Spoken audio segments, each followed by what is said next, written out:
Sejam muito bem-vindos, leitoras e leitores assíduos, tudo bem? Eu me chamo Monique Machado e começa agora o Leitura Finalizada daqui do canal do Livro Não Me Livro. Eu já começo esse episódio pedindo para que você se inscreva aqui no canal do YouTube ou me siga lá pelas redes sociais, @MoniqueMM18. Tanto no Instagram quanto no YouTube, vocês vão conseguir acompanhar todo o conteúdo que é gerado dentro do canal, como entrevistas com autores, leitura finalizada, episódios sobre literatura e muito mais, tá bom? Muito bem, para a gente começar esse leitura finalizada, como vocês podem perceber, a gente está com um livro aí que foi considerado pela Amazon um dos mais lidos, vendidos e presenteados dos últimos 2 meses. Vocês abrirem aí o site da Amazon, vocês vão ver que Ana Oh está sendo traduzida inclusive para Holanda, Espanha, Estados Unidos, enfim, várias edições traduzidas, tá? Então a gente vai conversar um pouquinho sobre esse livro, mas antes vamos conhecer o autor, o Matthew Blake. O Matthew Blake, gente, ele estudou letras ali na Universidade de Oxford, né? E antes de começar a escrever ficção, ele trabalhou como redator de discursos ali no Parlamento do Reino Unido. Então, ele sempre foi muito inspirado, né? Ele sempre teve um amor ali por Agatha Christie, o que explica muita coisa nessa primeira obra dele publicada. Ele, como leitor ávido de Agatha Christie e ficções, né, de mistério, ele vai aí desenvolver esse primeiro livro que ele publicou, Ana Oh, que é um suspense de estreia. Então o autor entra no mercado com esse primeiro livro. O Matthew Blake, ele é uma graça de escritor, ele é novo, ele aparenta ter uns 30 e tantos anos, e ele é bem bonito, tá, gente? Depois vocês deem uma olhada aí no site, para vocês conhecerem um pouco mais sobre o autor de Ana Oh, tá bom? Muito bem. O que me chama a atenção nesse livro, na verdade, eu não tô aqui para ser aquela boazinha. Eu vou meter o pau nesse livro. É um livro que é medíocre. É um livro muito, muito, muito ruim, muito fraco. Ah, Monique, então por que ele está sendo mais falado, mais vendido?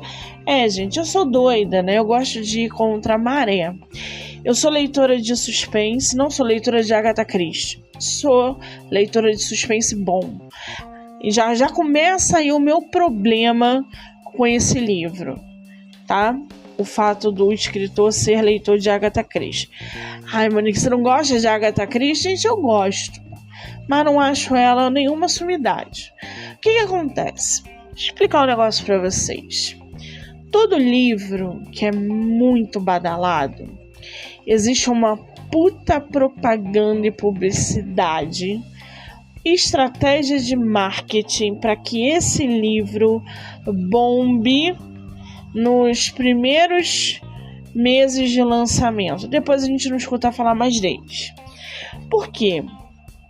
Se a gente parar para reparar, recentemente teve um livro nacional que foi excluído das escolas. Eu não vou falar o nome. E isso foi uma puta jogada de marketing de publicidade para que o livro alavancasse em visibilidade, em venda. Tava todo mundo falando do livro, autores, artistas, todo mundo estava com o livro. Ai, porque o livro não poderia ter sido excluído? Eu concordo, livros não são para serem excluídos de escola, principalmente um livro como esse. Só que o estardalhaço foi tão grande, foi a um nível nacional e internacional tão grande, que essa jogada de marketing funcionou para que esse livro chegasse nos mais vendidos da Amazon, enfim, do mercado. Ninguém me tira da cabeça que essa jogada de marketing foi proposital, porque atingiu ali um nível de venda e de leitor imenso. Isso não aconteceu só com esse livro, isso acontece com tantos outros livros. Existe uma estratégia de marketing atrás dos livros, principalmente que vem lá de fora, e que a gente acompanha, começa a adquirir porque 10 influenciadores ao mesmo tempo estão falando do livro, e às vezes nem eles mesmos acharam o livro bom, mas estão sendo pagos para falar bem daquele livro, que você acaba indo para a mesma direção. Você fala, não, realmente o livro é ótimo, o livro e não é. Eu sou leitora de suspense, eu não sou melhor que ninguém, mas eu sou uma leitora ávida de suspense. E esse livro, Ana Oh, não é um suspense bom, ele é um suspense medíocre. A mesma coisa aconteceu com A Paciente Silenciosa.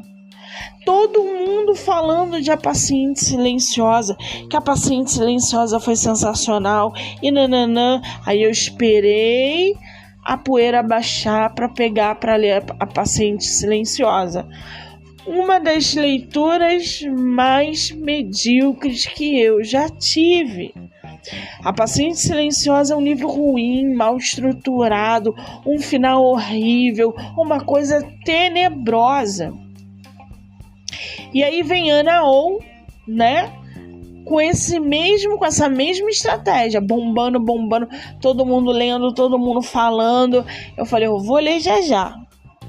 E não deu outra. Peguei, li o e-book e comecei a identificar um monte de coisa na leitura que eu já sabia que o caminho ia ser árduo. Terminar essa leitura ia ser árdua, porque o livro é muito ruim. O livro é ruim.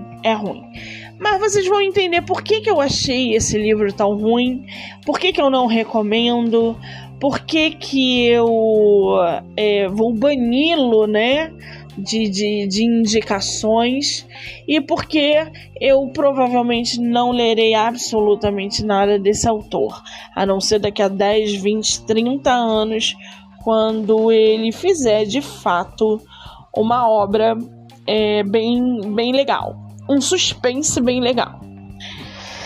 Quando a gente abre o livro, gente, tem a autora de A Mulher da Janela, que é um suspense bom. A Mulher da Janela, A Garota no Trem. A Garota no Trem é um suspense incrível. A Garota no Trem, quem não leu, leia. Foi um dos melhores thrillers psicológicos do ano de publicação. Foi um boom. E ali eu concordo que eu gostei. Aquele suspense eu gostei. Quer ver outro suspense que bombou no início desse ano? A Empregada. Um livro bem estruturado, os personagens muito fortes, um plot no final incrível. Um final que você fala, eu quero mais dessa história. Então, assim, suspenses que são bons. Suspenses que valem a pena ler. Suspenses escritos por mulheres. E não é porque são escritos por mulheres, são porque essas autores estruturaram um suspense muito bem. Quer ver outro suspense sensacional? A Família Perfeita, que eu li essa semana, não, esse ano. Cara, Família Perfeita é absurdamente avassalador. Leiam. Escrito por uma mulher também. Sabe? Então, assim, a gente tem muitos suspenses bons no mercado, escritos por mulheres. Então, quando eu pego um livro nessa proporção, que é a Ana Oh, que tá todo mundo falando, que tá todo mundo comentando, você fala, porra, vou dar uma chance, né? Vamos ver. Você se decepciona. Você se decepciona porque a estrutura do texto é ruim, porque o final não é bem estruturado, porque o desenvolvimento da trama embola, porque é óbvio, o autor tá jogando um monte de coisa em cima da mesa. Para ele começar a fechar todos os pontos, ele vai se enrolar. E não deu outra. E é exatamente isso que ele faz. O Matthew Blake, ele joga todas as cartas na mesa. Ele, no início do livro, ele joga logo todas as cartas na mesa. Ele vai botando ali quem é o Dr. Ben, a mulher dele, a Bloom, e vai jogando os personagens. E você vai se familiarizando. Só que antes de eu entrar nessa análise desse livro, né, eu preciso que vocês entendam quem foi Ana Oh, tá? E quero deixar aqui para vocês a indicação da leitura Medea. Se você nunca ouviu falar sobre Medea, se você nunca leu Medea, você dificilmente vai conseguir entender essa história, tá? Veja por alto, não precisa ler não, Medea de Eurípides, não precisa ler ali não. Mas pega um resumo para você ser inserido nessa trama. Porque a história de Medea de Eurípides tem muito a ver com o que ele vem trazendo. O que me irrita bastante, mas eu vou falar isso já já. Primeiro eu quero que vocês conheçam por que esse Ana Oh. Ana Oh, gente, ela foi uma paciente de Freud, tá? Ela tinha ali um nome verdadeiro de Berta, se eu não me engano. Ela foi uma paciente muito famosa no campo da psicanálise. Ela foi tratada ali com Freud, junto com outro doutor, só que a história dela faz esse desenvolvimento inicial da psicanálise. Então, essa Ana Oh, de Freud, tá? Ela vai apresentar ali durante o tratamento sintomas físicos e emocionais inexplicáveis. Por quê? Assim como o livro do Matthew Blake, ele explora a paralisia do sono, tá? Ele explora, tem um outro nome ali que eu já vou falar para vocês, mas é basicamente assim. A Ana Oh do Matthew Blake, ela comete um assassinato e entra numa paralisia do sono. Ela dorme por 4 anos. A Ana Oh de Freud, ela apresenta esses sintomas físicos e emocionais inexplicáveis. Então, o autor já pega esse caso de Freud para intitular a própria obra, o que eu não acho nada original. E aborda dentro do seu livro a mesma coisa de Ana Oh de Freud, o que eu também não acho nada original, mas a gente vai chegar lá. Então, a Ana Oh de Freud, ela apresenta ali problema de visão, ela tem dificuldade de falar, alucinações, ela tem uma perda de consciência. Eu vou abrir um parênteses aqui e vou deixar o link do tratamento da Ana Oh por Freud disponível aqui para vocês. O relato do tratamento dela em áudio, tá? Através do caderno do próprio Freud, enquanto tratava a Ana Oh dele, a tal da Berta, tá? Então, ela é diagnosticada ali com uma histeria, que era uma classificação ali comum da época deles para distúrbio mental, né? Mas ela não tinha uma causa física aparente. Então, durante todo o tratamento, um dos doutores que tratou ela com Freud usou uma técnica chamada de cura pela fala. Tá? O que foi isso? Ele incentivava a paciente a falar sobre as suas memórias, as suas emoções reprimidas, enquanto ela estava sob hipnose. Esse processo, tá, ajudava a aliviar os sintomas dela, sugerindo aí uma espécie de ligação entre as suas experiências traumáticas e as manifestações físicas. Então, esse caso de Freud, de Anna O, foi justamente muito significativo porque forneceu aos doutores, aos psicanalistas, esses insights importantes sobre essa natureza dos sintomas histéricos, esse papel do inconsciente na saúde mental.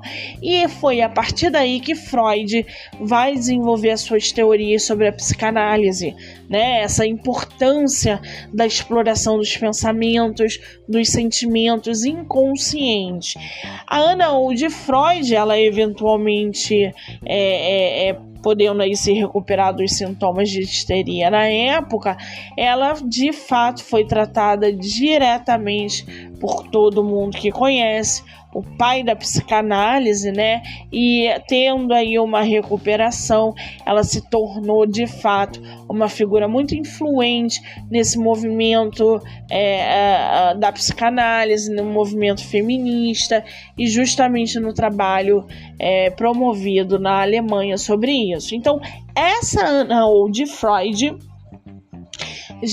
a gente já deixa aí explicado, porque o autor pegou esse codinome e intitulou a obra. E vai falar dessa histeria, dessa paralisia do sono, tem o nome de síndrome da ressignificação, que a gente já vai conhecer sobre isso, tá? Então, essa Anna O é uma personagem de Matthew Blake, onde ele vai misturar na história ficção e realidade. Por quê? Como eu falei, a Ana na história comete um assassinato, ela mata os dois melhores amigos dela e cai num sono profundo durante 4 anos. Então ela não passa por julgamento, ela não passa por nada, ela é internada. E uma coisa que eu gostei nesse livro, o cenário é em Londres, Reino Unido, tem toda essa atmosfera, porque a Ana, ela está sob guarda do Ministério da Justiça da rainha. Ela está sob guarda da rainha.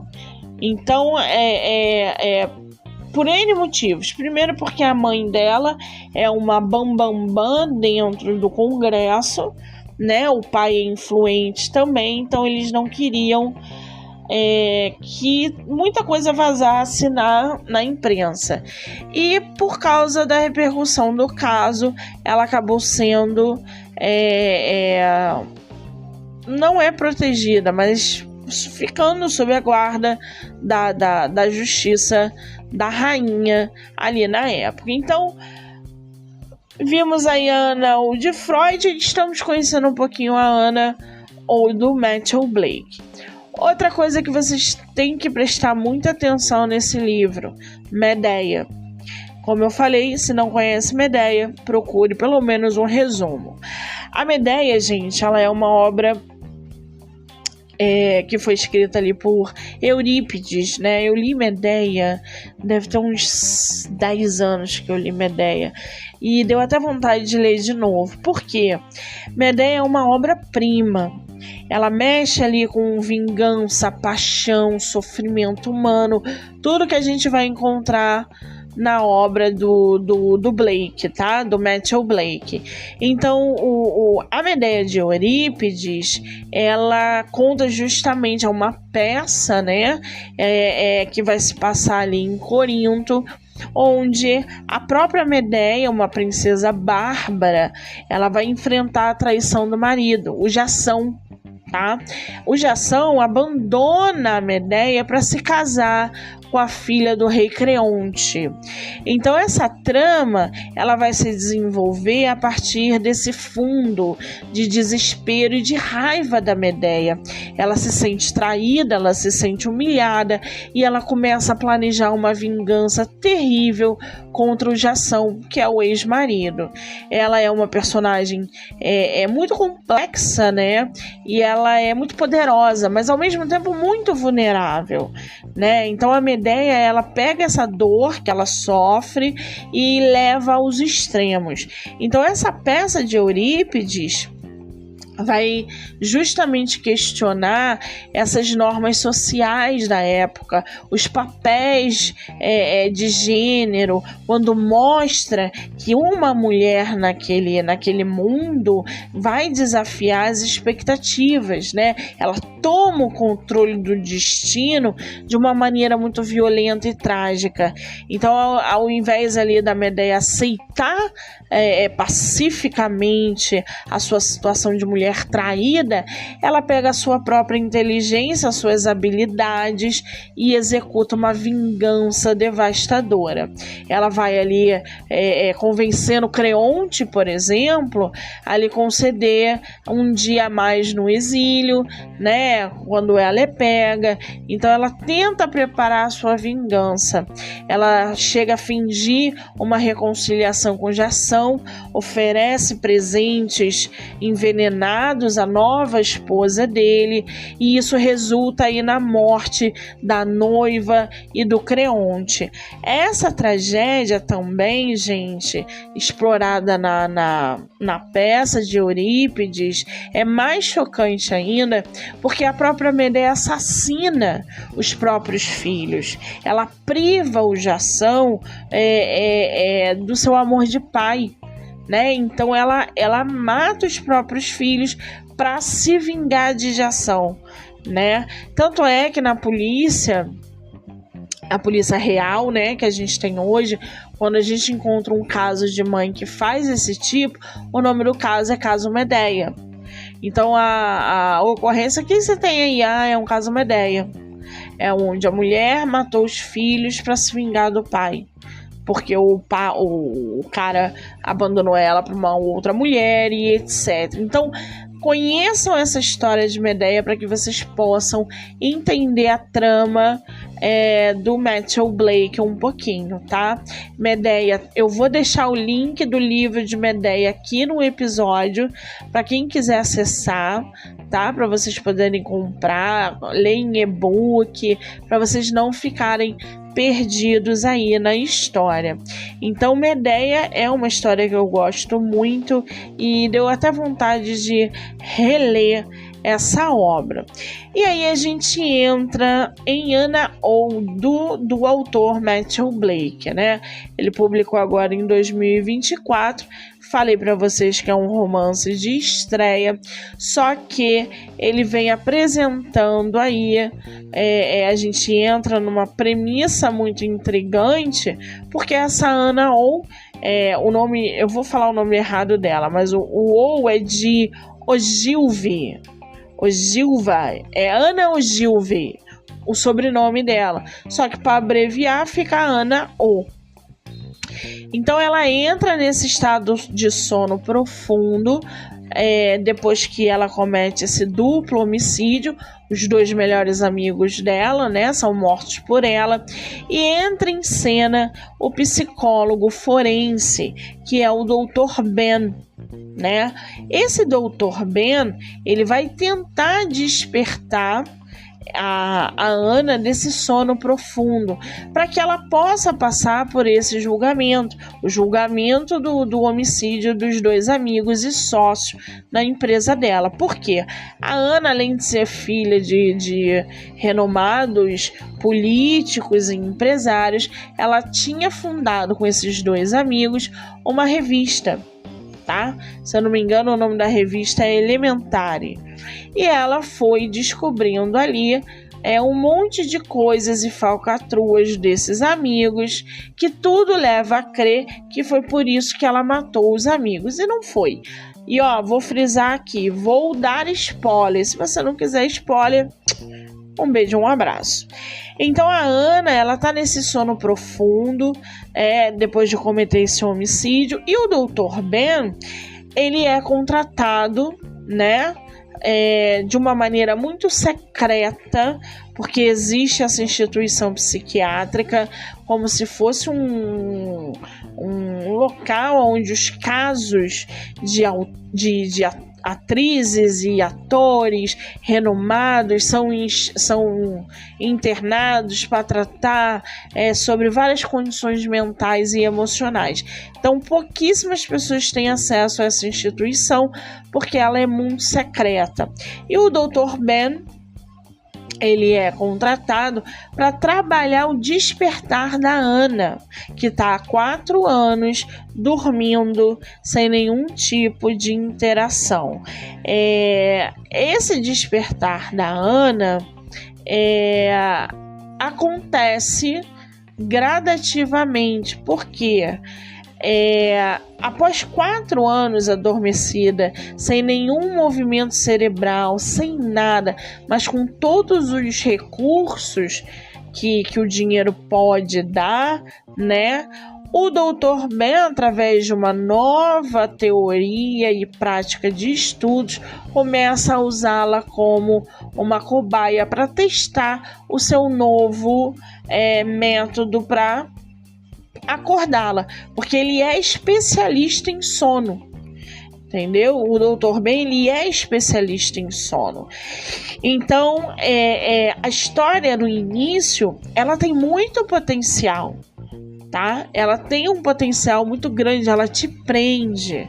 Só que, no decorrer da narrativa, o autor deixa muito a desejar em vários aspectos. Uma coisa que eu detestei nessa história, eu saí da leitura desse livro, vou mostrar para vocês, tá? Para vocês verem que eu não tô de sacanagem. Eu terminei a leitura desse livro com um leque de filme e um leque de leitura que abrange aí no mínimo 10 indicações ou referências. A gente tem desde Hitchcock até, sei lá, gente, referências de autores de suspenses badaladíssimos, tá? Porque o autor, ele numa cena, né, vamos supor, ele numa cena fala, mas isso aqui é como se fosse no filme de Hitchcock. Tá, quem não viu esse filme de Hitchcock não vai conseguir idealizar, porque ele dá referência, ele usa referência, mas ele não descreve a cena. Então, quando eu li as partes que ele fazia referência de um livro ou de um filme, eu falei, eu vou ter que ver esse filme para entender do que ele tá falando. É que nem Medeia. Quando ele joga a Medeia no livro dele, quem não leu Medeia, quem não conhece a história Medeia, vai ficar perdido na história. Porque não sabe que Medeia matou os 2 filhos para se vingar do ex-marido. Então toda a referência que ele usa, a relação que ele tem, tanto de filme, porque o Dr. Ben, ele é um aficionado por filmes antigos e de Hitchcock, ele dá vários filmes, não é um só. Ele dá 3, 4, 5 filmes de Hitchcock. Você fala, eu vou assistir todos para tentar entender o que ele tá me passando nessa cena. Só que ele faz isso durante o livro todo. Ele é incapaz de descrever a cena. Ele, ao invés de descrever a cena, ele faz referência a outro título. Então, se você não leu, um beijo, um abraço, se vira aí. Isso me irrita de um jeito, porque quando ele fala sobre Hitchcock, tem filmes que eu não vi do Hitchcock. E aí eu não consigo entrar naquela cena que ele tá trazendo.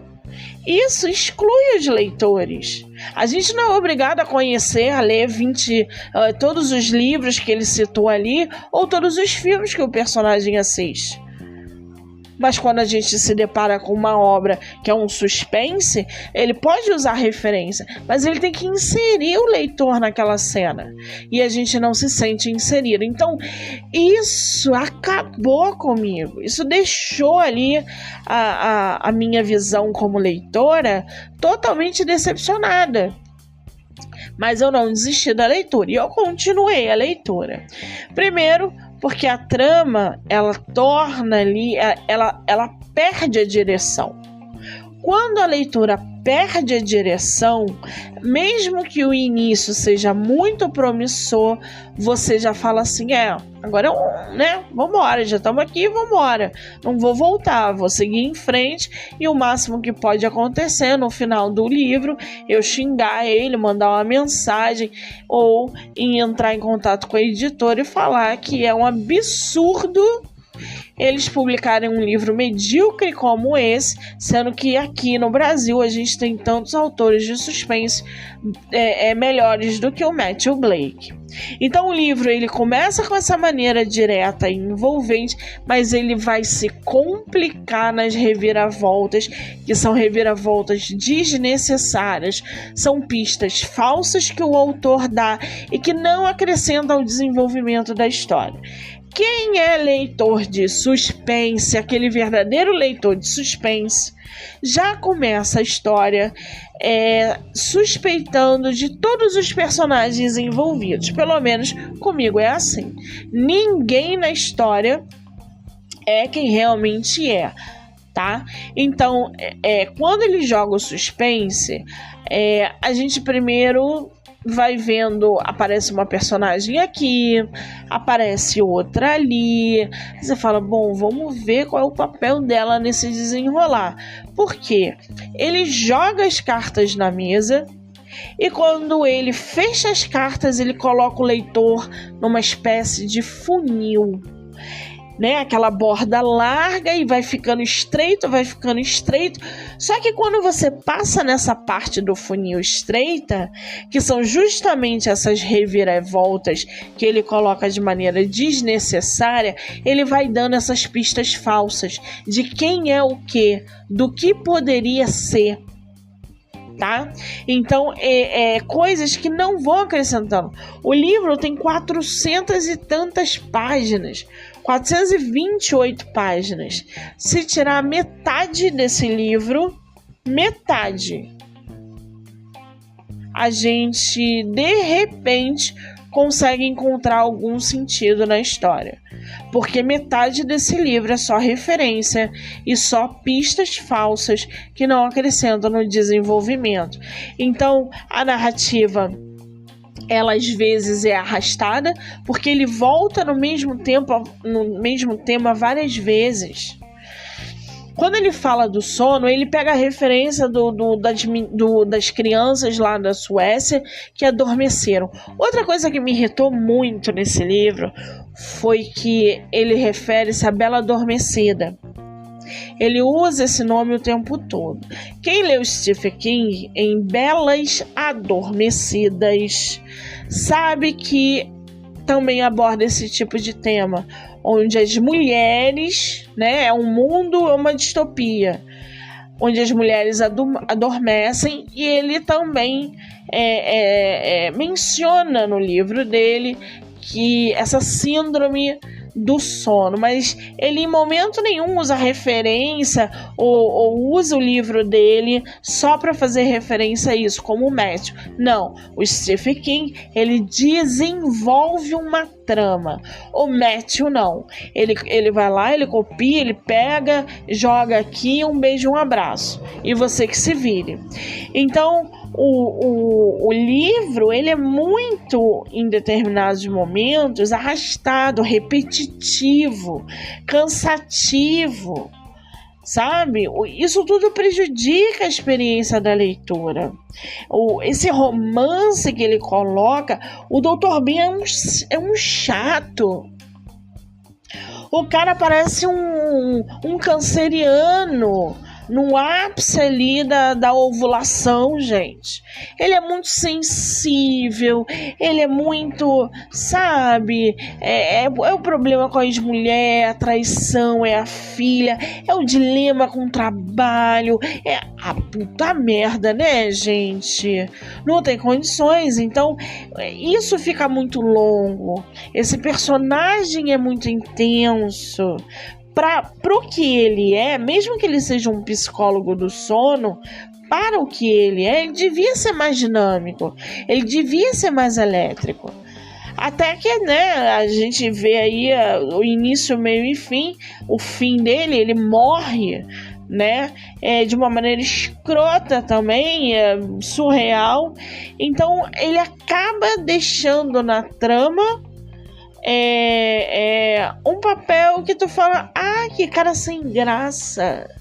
Eu suspeitava que ele sem graça, mas agora eu tenho certeza. Então é uma narrativa repetitiva, cansativa. Esse lero-lero dele, dos dilemas da vida, se tornam longos ao decorrer da narrativa, e o ritmo da leitura acaba frustrando, tá? Mesmo assim, é frustrante. A gente tem aí também essa contação da narrativa, né? Porque quem tá contando é o Dr. Ben, que é o médico, né?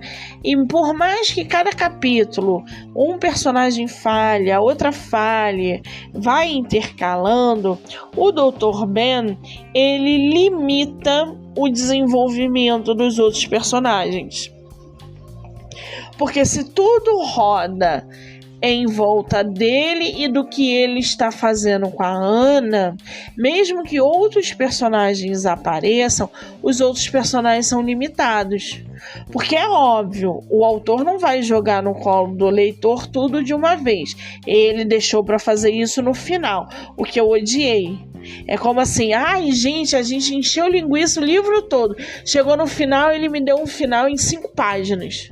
Tudo corrido, tudo de qualquer jeito, sabe? Então esse livro tem muita coisa ruim. Muita coisa ruim. Os personagens secundários, eles são muito superficiais. A gente tem a enfermeira, eu não lembro o nome dela, que ela tá ali que nem um abajur. De repente ela se torna a luminária principal. Aí tu fala, não, gente, isso era uma personagem secundária, ela é superficial, o autor não explorou nada dela, mas de repente ela toma um nome no livro que tu fala, gente, não é possível. Então é difícil a gente se conectar emocionalmente com essa história, é difícil a gente se conectar com os personagens, né? Outro ponto aí negativo que a gente tem são esses elementos culturais, essas referências, como eu falei, que vão parecer forçadas, tá? Na narrativa. Ele faz referências imensas a Harry Potter, tá? Ele faz referência a Hitchcock, ele faz referência a vários... tem um livro que ele usa muito, que é A Sangue Frio, do Capote. Esse tá até na minha lista, eu ia ler ano passado e não li, mas eu vi o filme. Quem não conhece Capote, tá? A Sangue Frio, que foi um livro publicado sobre um crime hediondo verdadeiro. E, enfim, tem toda uma trama ali, vale muito a pena. Eu vou trazer a resenha desse livro no Leitura Finalizada de A Sangue Frio em breve, tá? Então, até isso ele usa essa referência. Então, quem não leu A Sangue Frio ou não conhece a história da Sangue Frio, não vai entender a referência que ele está colocando no livro. Tá? Então é tudo muito desnecessário, tudo para desviar a atenção do enredo principal. tá? Então, assim, a gente tem esse sistema policial britânico, que é meio bagunçado, não tem algumas explicações adequadas sobre esse sistema policial, tá? Porque tem policial envolvido. A ex-mulher do doutor é uma das policiais, uma das investigadoras do caso. Então, tudo é para confundir os leitores. A leitura não é acessível, tá? A leitura, muito pelo contrário, não é exclusiva. Exclusiva não. Tem um nome para isso agora. Enfim, a gente tem muitas passagens problemáticas no livro, alguns gatilhos, tá? Um final onde a morte ela é muito subjetiva, os personagens que eram fracos continuam fracos, tá? E uns plots assim que não tem nada a ver, porque ele dá ele primeiro recupera a Ana acorda depois de 4 anos. Aí a gente vê que a doutora Bloom morre. Cara, aí não é quem matou, mas é a outra. Aí ele joga o leitor para uma linha de raciocínio, mas ele coloca outra assassina. É uma loucura o final desse livro, porque é muito mal estruturado. Quando você acha que é um, é o outro. Quando você acha que é outro, ele joga o outro Cara, é um inferno o final desse livro. É uma merda. É medíocre o que ele fez com esse final. Entendeu? Se houver continuação, que eu não acredito, porque o Dr. Ben morre. A principal vilã do livro é a ex-mulher, a Clara, né? Que é a mãe do filho dele. A doutora Bloom morre. A tal da enfermeira Baju morre.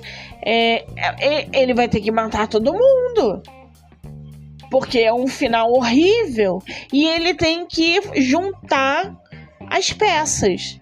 Então ele mata todo mundo. O Dr. Ben, ele mata. Você fala assim, cara, como que ele matou o Dr. Ben? Ele podendo pegar o Dr. Ben para fazer um segundo volume, mas não, ele mata o Dr. Ben, ele mata a Bloom, ele mata e dá um final medíocre daquela personagem que a gente não suspeitava, mas que não tinha valor nenhum na história. Isso não é um plot, gente. Isso é um desespero para fechar a história em 5 páginas de um suspense medíocre. Eu odiei esse livro. Esse livro é muito ruim. É um livro que eu não indico, tá?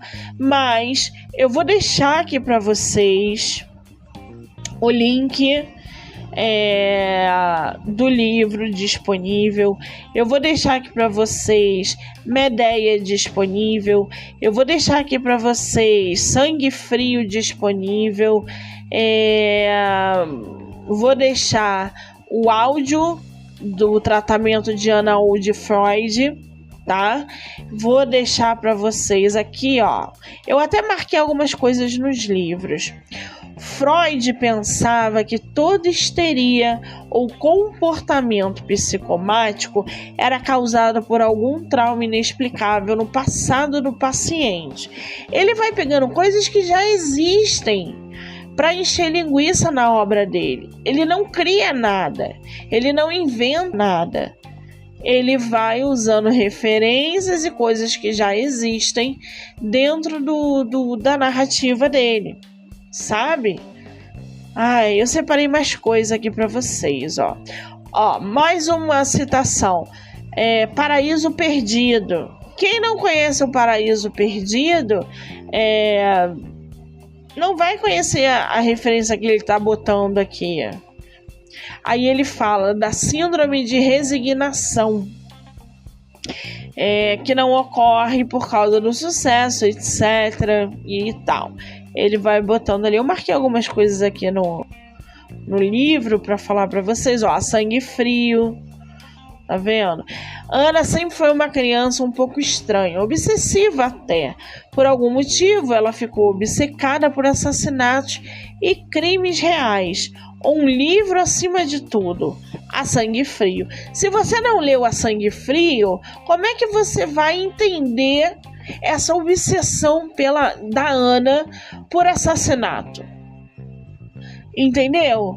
Aí ele fala, conheço o livro, tem um exemplar surrado no apartamento.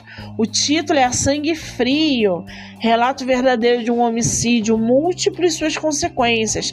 A obra-prima de Truman Capote, que revolucionou o gênero, utilizando técnicas e nanana. Isso aqui não foi ele que inventou. Isso aqui é real. Isso aqui é um dado real, que ele tirou de algum lugar para encher linguiça na narrativa.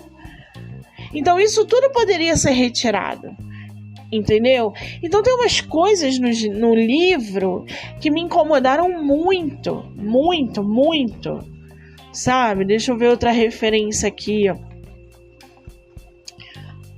Ai, gente, não deixem de se inscrever no canal do YouTube do Livro Não Me Livro, ou já me segue lá no Instagram, MoniqueMM18.